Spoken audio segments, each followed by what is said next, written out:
तो हम पढ़ने वाले हैं कि संरेखी कि हमें दिखाना है। एक्चुअली आपको 3 बिंदु दिए रहेंगे इस सवाल में भी 3 बिंदु दिए रहेंगे और आपसे पूछेगा कि दिखाइए कि तीनों बिंदु संरेखी हैं। क्लियर है?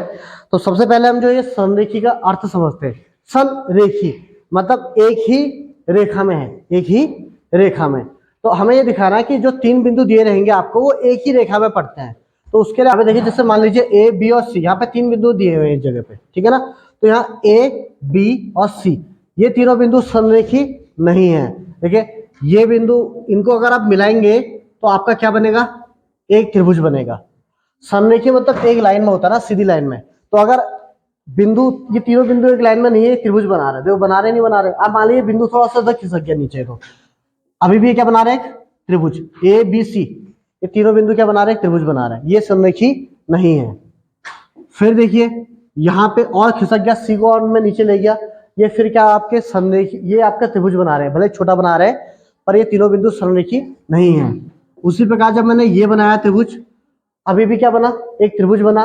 हम कह सकते हैं ये ए बी सी ये तीनों बिंदु क्या है, संरेखी नहीं है। फिर ऐसे जब मैं इधर बात करूंगा, इसे मैं थोड़ा सा और नीचे ले गया, फिर मैं बात करूंगा ए बी सी संरेखी नहीं है क्योंकि त्रिभुज बना रहे हैं। ऐसी जब मैं इधर बात करूंगा, देखो इधर ये यहां ए बी सी संरेखी नहीं है, थोड़ा सा मतलब उस थोड़ा सा ऊपर है पर त्रिभुज बना रहा है। बनना नहीं बनना त्रिभुज, एक त्रिभुज बनना है, कुछ ना कुछ त्रिभुज का क्षेत्रफल होगा। अब जब हम यहां बात करें, जब हम कहते हैं ये सी बिंदु बिल्कुल ऊपर ना हो गया, बिल्कुल इसकी सीध में हो गया, अब ये तीनों बिंदु क्या आपके संरेखी है। अब ये तीनों बिंदु क्या आपके संरेखी एक लाइन में है।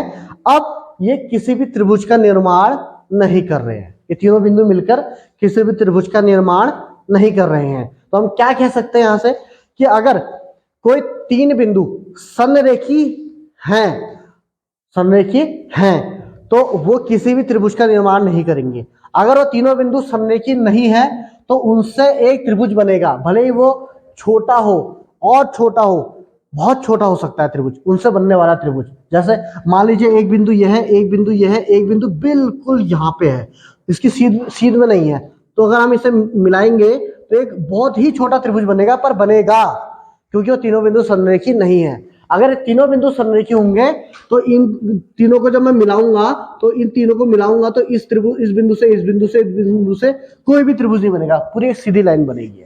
तो अब हम इसका यूज क्या करेंगे, हम इसका यूज करने वाले हैं एक्चुअली, हमें जब भी तीनों बिंदु संरेखी दिखाने हैं तो हम समझ रहे हैं कि अगर यहाँ त्रिभुज का कुछ ना कुछ क्षेत्रफल होगा, यहाँ भी होगा, यहाँ भी होगा, यहाँ भी होगा, यहाँ भी होगा, यहाँ भी होगा। अगर हम यहाँ पे त्रिभुज का क्षेत्रफल निकालेंगे तो हमारा त्रिभुज का क्षेत्रफल कितना आएगा, 0। यहां से ए बी सी से बनने वाले त्रिभुज का क्षेत्रफल 0, क्योंकि कोई त्रिभुज नहीं बन रहा। तो इसका मतलब अगर मैं ये दिखा दूं कि ए बी और सी बिंदुओं से बनने वाले त्रिभुज का क्षेत्रफल 0 है तो मैं कह सकता हूं वो तीनों बिंदु क्या है आपके संरेखी हैं। दोबारा सुन